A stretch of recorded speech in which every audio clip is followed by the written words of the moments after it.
আজ শবে কদরের আগের দিন ইফতার সামনে নিয়ে আল্লাহ তাআলার এই শক্তিশালী নাম যদি কেউ 100 বার পড়ে, আল্লাহ তাআলা ওই ব্যক্তির জীবনের দারিদ্রতা, অভাব অনটন দূর করে দেবেন এবং তার হাত থেকে কখনো টাকা পয়সা ফুরাবে না।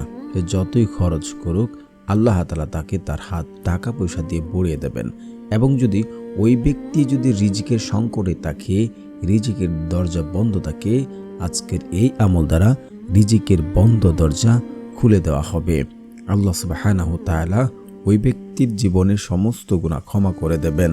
আমলটি বহুবার পরীক্ষিত, আজ পর্যন্ত কেউ ব্যর্থ হয়নি। তাই বলছি, আপনারা যদি আমল দ্বারা ফলাফল পেতে চান তাহলে ভিডিওটা টেনে দেখবেন না। টেনে দেখলে আমলটার যে নিয়ম রয়েছে, শর্ত রয়েছে, তা যদি মিস করে ফেলেন তাহলে আপনার দোয়া কবুল হবে না, আপনার দোয়া কাজে আসবে না। তাই না টেনে সম্পূর্ণ ভিডিও দেখার অনুরোধ রইল। আর যারা চ্যানেলটি সাবস্ক্রাইব করবেন, ইনশাআল্লাহ আপনাদেরও মনের আশা পূর্ণ হবে। কারণ যাদের মন ভালো তারা অন্যদের সহযোগিতা করেন, আল্লাহ তাআলাও তাদের মনের আশাগুলো পূরণ করে দেন। আজ শবে কদরের আগের দিন আসমানে দরজা খোলা রয়েছে। যদি কোনো ব্যক্তি ইফতার সামনে নিয়ে আসরের পর আল্লাহ তাআলার কাছে এই নিয়মে, এই পদ্ধতিতে দোয়া করতে পারে, ওই ব্যক্তি আল্লাহ তাআলার কাছে যা চাইবেন আল্লাহ তাআলা তাকে তাই দান করবেন।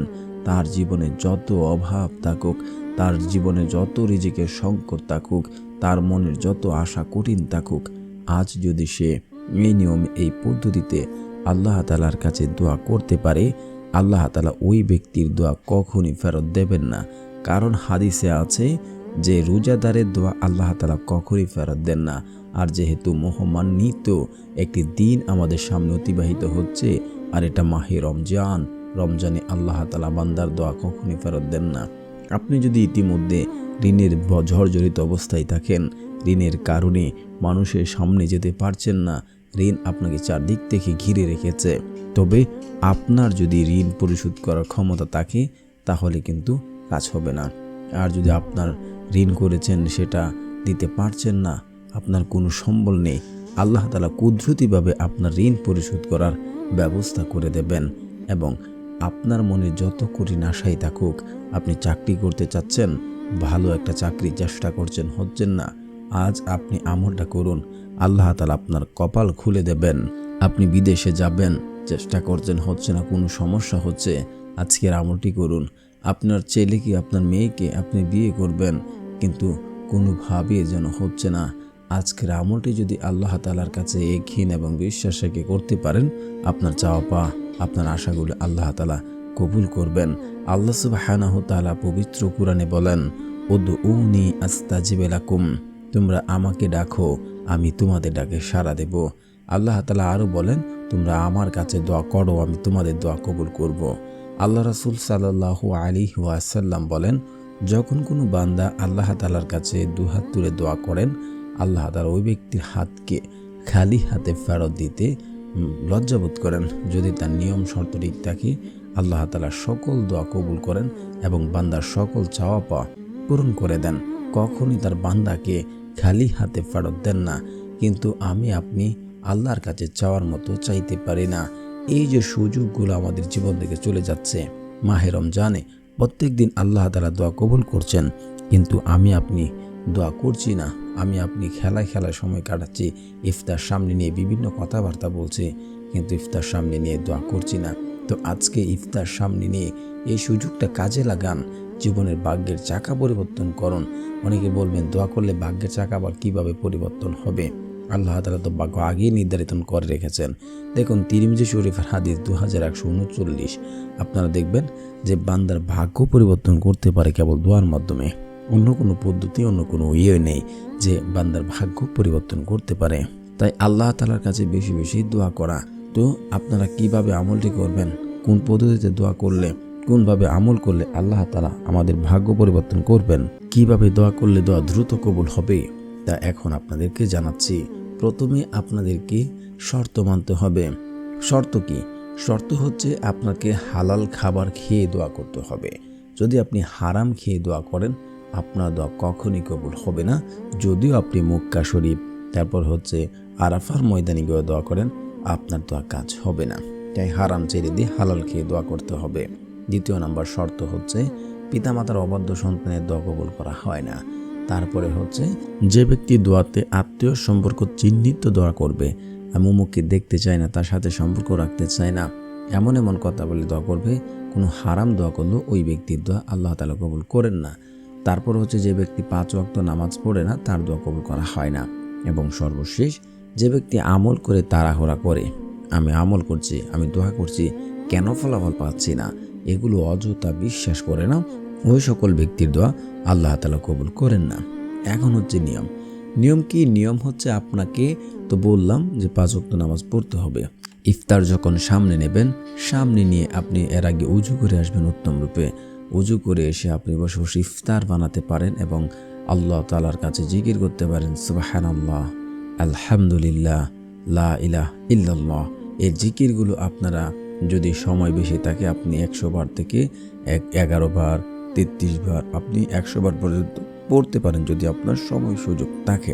তারপর হচ্ছে আপনার অবশ্যই ইস্তেগফার পড়বেন।